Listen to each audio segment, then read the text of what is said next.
अस्सलाम वालेकुम एवरीवन। अगर आप चैनल पे नए आए तो काइंडली चैनल को सब्सक्राइब लाजमी कर दें। और आज का जो हमारा टॉपिक है वो है एंडोप्लाज्मिक रेटिकुलम। पीछे हम लोग डिस्कस कर चुके हैं सेल मेम्ब्रेन को, साइटोप्लाज्म और सेल वॉल वगैरह। अच्छा, सबसे पहले हम लोग एंडोप्लाज्मिक रेटिकुलम में इसका जो वर्डली मीनिंग है उसको देख लेते हैं। एंडोप्लाज्मिक हमें पता है इसका मतलब होता है साइटोप्लाज्म। और साइटोप्लाज्म क्या है? साइटोप्लाज्म सेल का इंटरनल स्ट्रक्चर है जिसके अंदर सारी ऑर्गेनेलीज जो है वो प्रेजेंट होती है। और रेटिकुलम जो है वो नेटवर्क को हम बोलते हैं। अच्छा जी, सबसे पहले हम इसका स्ट्रक्चर देख लेते हैं कि स्ट्रक्चर कैसा होता है। System of channels extending throughout the cytoplasm, ऐसा चैनल्स का सिस्टम जो कि थ्रू आउट साइटोप्लाज्म एक्सटेंड कर रहा हो उसका हम बोलते हैं कि ये एंडोप्लाज्मिक रेटिकुलम है। उसके अलावा they are often continuous with plasma membrane and also appear to be in contact with nuclear membrane. अच्छा, ये प्लाज्मा मेम्ब्रेन की तरफ जाते हैं और न्यूक्लियर मेम्ब्रेन जो होती है, जो हमारे न्यूक्लियस की मेम्ब्रेन होती है, इवन उसके साथ भी ये कांटेक्ट में होते हैं। यानी ये इतने ज़्यादा फैले हुए होते हैं कि प्लाज्मा मेम्ब्रेन के साथ तो कंटिन्यू कर ही रहे होते हैं, उसकी तरफ तो जा ही रहे होते हैं, उसके साथ साथ ये न्यूक्लियर मेम्ब्रेन के साथ भी कांटेक्ट में होते हैं। उसके अलावा ये जो मेम्ब्रेन होती है इसकी डिफरेंट अपीयरेंस होती है डिफरेंट टाइप्स के सेल्स के अंदर। नेक्स्ट जी कह रहे हैं कि the material present in this channels is separated from the cytoplasmic material by the spherical और ट्यूबुलर मेम्ब्रेन, जिसको हम सिस्टर्नी बोलते हैं। कहते हैं कि जो मटेरियल होता है इन चैनल्स के अंदर प्रेजेंट, उनको सेपरेट किससे किया जाता है? साइटोप्लाज्मिक मटेरियल को किससे सेपरेट करते हैं? स्फेरिकल या फिर ट्यूबुलर मेम्ब्रेन को। यानी अगर ये हमारे पास चैनल है, इसके अंदर साइटोप्लाज्मिक मटेरियल है, इस मटेरियल को एक दूसरे से सेपरेट किस तरह किया जाएगा? With the help of cisternae. अब फर्दर दो टाइप्स होती हैं ईआर की, जिसमें एक आर है यानी रफ एंडोप्लाज्मिक रेटिकुलम। इसके अंदर क्या होता है कि राइबोसोम अटैच होता है। रफ एंडोप्लाज्मिक रेटिकुलम के अंदर राइबोसोम्स जो होते हैं वो अटैच होते हैं विद एंडोप्लाज्मिक रेटिकुलम। ये ग्रैन्युलर होता है यानी ये दानेदार होता है।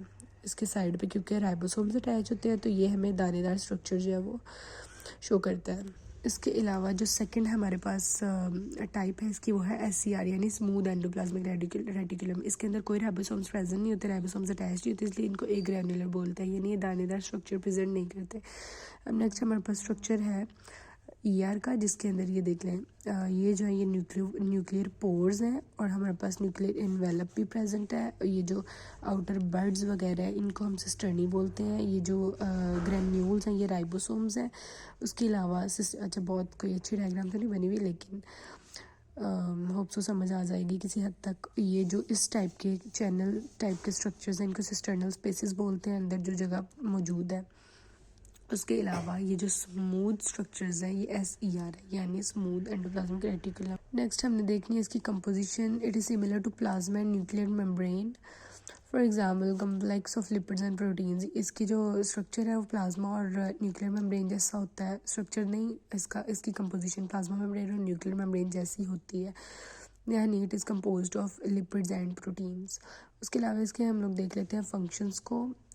सिंथेसिस ऑफ एक्सपोर्टेबल प्रोटीन्स, जो एक्सपोर्टेबल प्रोटीन्स होते हैं यानी जिन प्रोटीन्स को हमने सेल से बाहर भेजना हो उनको सिंथेसाइज करने में ईआर हेल्प करता है। उसके अलावा ये प्रोटीन्स को स्टोर करता है। नंबर 1 ये सिंथेसिस करता है प्रोटीन्स की। नंबर 2 ये स्टोर करता है प्रोटीन। उसके बाद number 3 it is involved in a metabolism of different type of molecules. ये जो मेटाबॉलिज्म होता है डिफरेंट टाइप ऑफ मॉलिक्यूल्स का उसके अंदर इन्वॉल्व होता है। उसके अलावा it help in detoxification of harmful drugs. जब हार्मफुल ड्रग्स हम लोग इनकॉर्पोरेट करते हैं इनटू अवर बॉडी तो ये उसकी डिटॉक्सिफिकेशन में हेल्प करता है, यानी उसके जो हार्मफुल मटेरियल्स होते हैं उसको निकाल देता है उसके अंदर से, ताकि वो हमारी बॉडी को अफेक्ट ना कर सके। नेक्स्ट इसका जो फंक्शन है वो है कि मसल्स और नर्व सेल्स के अंदर ये इम्पल्सिस की ट्रांसमिशन के लिए हेल्पफुल होता है। यानी एक इम्पल्स, एक मैसेज जब एक पॉइंट से दूसरे पॉइंट तक जाना है तो उसमें किसने हेल्प करना है? उसमें जो है वो ईआर वो हेल्प करता है मसल्स और नर्व सेल्स के अंदर। नेक्स्ट जो हमारे पास इसका पॉइंट है वो है in it also plays a important role in transport of materials from one part of. अच्छा, जब मटेरियल्स में ट्रांसपोर्ट होना होता है सेल के एक पार्ट से दूसरे पार्ट तक तो ये उस प्रोसेस में भी हेल्प करता है। उसके अलावा एंडोप्लाज्मिक रेटिकुलम जो है वो मैकेनिकल सपोर्ट प्रोवाइड करता है सेल को, ताकि उसकी जो शेप है वो मेंटेन रहे। बस आज का ये छोटा सा टॉपिक था, होप सो आप लोगों को पसंद आया होगा। और अगर कोई और टॉपिक आप लोगों को चाहिए तो वो लाजमी कमेंट में मेंशन कर दें, इंशाल्लाह आप लोगों को उस पर वीडियो मिल जाएगी। उसके अलावा चैनल को लाजमी सब्सक्राइब कर दें। Thank you so much. अल्लाह हाफिज़।